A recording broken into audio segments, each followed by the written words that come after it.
देख रहे हैं तो मुझे इस लीफ में सबसे ऊपर वाला पार्ट दिख रहा है अपर एपिडर्मिस। अपर एपिडर्मिस के ऊपर भी एक वैक्सी क्यूटिकल है, आपकी बुक में शो किया वैक्सी क्यूटिकल। वैक्सी होगा, स्टिकी होगा, क्यूटिकल सबसे आउटर कवरिंग है। इसका मेन फंक्शन है जो एक्सेस वाटर है उसके लॉस को प्रिवेंट करना। एक और इंपॉर्टेंट फंक्शन है, कोई भी पैथोजन अटैक नहीं कर पाएगा लीफ पे। क्यों? क्योंकि वैक्सी क्यूटिकल वैक्सी कवरिंग प्रोटेक्टिव कवरिंग प्रोवाइड कर रही है।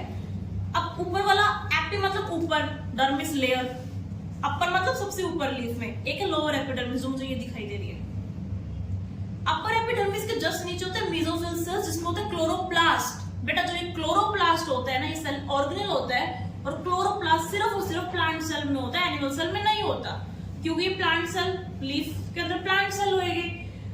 सबसे पहले वैक्सी क्यूटिकल, वैक्सी क्यूटिकल के नीचे अपर एपिडर्मिस, उसके नीचे क्लोरोप्लास्ट, क्लोरोप्लास्ट सेल ऑर्गेनेल है, उसमें पिगमेंट है क्लोरोफिल, एंड उसी पिगमेंट के कारण ये लीफ मुझे ग्रीन कलर की दिखाई दे रही है। मतलब क्लोरोफिल ही वो पिगमेंट है जो लीफ को ग्रीन कलर इंपार्ट कर रहा है। क्लोरोफिल ही वो पिगमेंट है जो सनलाइट से लाइट एनर्जी एब्सॉर्ब कर रहा है, उसको केमिकल एनर्जी में फर्दर कन्वर्ट हो पा रहा है। अब एक बात ध्यान से सुनना, क्लोरोप्लास्ट स्टार्टिंग में ना पहले लंबे बने हुए हैं, फिर एक एयर स्पेस है, एयर स्पेस है। एक्चुअली क्या होता है, अपर एपिडर्मिस के नीचे दो टाइप के सेल होते हैं, एक होता है पैलिसेड मेसोफिल, एक होता है स्पंजी मेसोफिल। फिर उसके बिल्कुल नीचे यहाँ पे होगा lower epidermis, lower.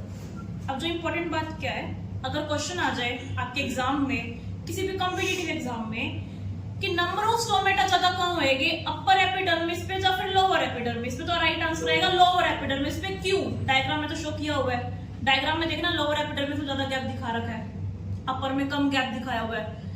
Number of stomata are more on lower epidermis ताकि रेट ऑफ ट्रांसपिरेशन कम हो सके। बेटा ट्रांसपिरेशन होता है loss of water in form of water vapour. अब जो ये लीफ है ना, ये लीफ इस तरीके से होगी प्लांट से अटैच, और ये लीफ डायरेक्ट अपर एपिडर्मिस का डायरेक्ट कांटेक्ट में होगा सन के, और स्टोमेटा से ही ट्रांसपिरेशन हो रहा है, मतलब वाटर का लॉस हो रहा है। अगर स्टोमेटा डायरेक्ट कांटेक्ट में आ गया सन के तो वाटर का लॉस तो बहुत ज्यादा हो जाएगा दिन के टाइम पे। इसलिए नंबर ऑफ स्टोमेटा ज्यादा कहाँ होते हैं, लोअर साइड होते हैं, ताकि पानी ज्यादा लॉस ना हो, पानी ज्यादा इवेपोरेट ना हो। और जो पानी का इवेपोरेशन हो रहा है ना लीफ के सरफेस से, उसी को ही हम बायोलॉजिकली क्या बोलते हैं, ट्रांसपिरेशन। हम जो छोटी क्लासेस में इवेपोरेशन पढ़ते थे कि लिक्विड का गैस में कन्वर्ट होना, वही अगर लीफ के सरफेस से हो रहा है तो that evaporation is known as transpiration. इसी ट्रांसपिरेशन को कम करने के लिए वैक्सी क्यूटिकल है अपर एपिडर्मिस पे। इसी ट्रांसपिरेशन को कम करने के लिए स्टोमेटा ज्यादा होएंगे लोअर एपिडर्मिस पे और बहुत कम ना के बराबर होएंगे अपर एपिडर्मिस पे। इतना पॉइंट क्लियर हुआ। अब जब मैंने लीफ को देखा मॉर्फोलॉजिकली, मतलब देखने में मुझे क्या दिख रहा है, मुझे देखने में दिखा कि यहाँ पे बीच में एक मिड पोर्शन में एक मिड रिब जा रही है बेटा, मिड रिब, और फिर साइड से निकली हुई है वेन्स, वेन्स के नीचे वेनलेट्स। ये मुझे मॉर्फोलॉजी दिखाई दे रही है लीफ की, दिखाई दे रही है ना इतने। अब लीफ पढ़ना जरूरी क्यों है, बिकॉज लीफ के अंदर ही क्लोरोप्लास्ट है, क्लोरोप्लास्ट में क्लोरोफिल है, क्लोरोफिल ही सनलाइट को ट्रैप कर रहा है। उस सनलाइट ट्रैप होने के कारण ही फोटोसिंथेसिस हो रही है, मतलब प्लांट अपना खाना बना रहा है।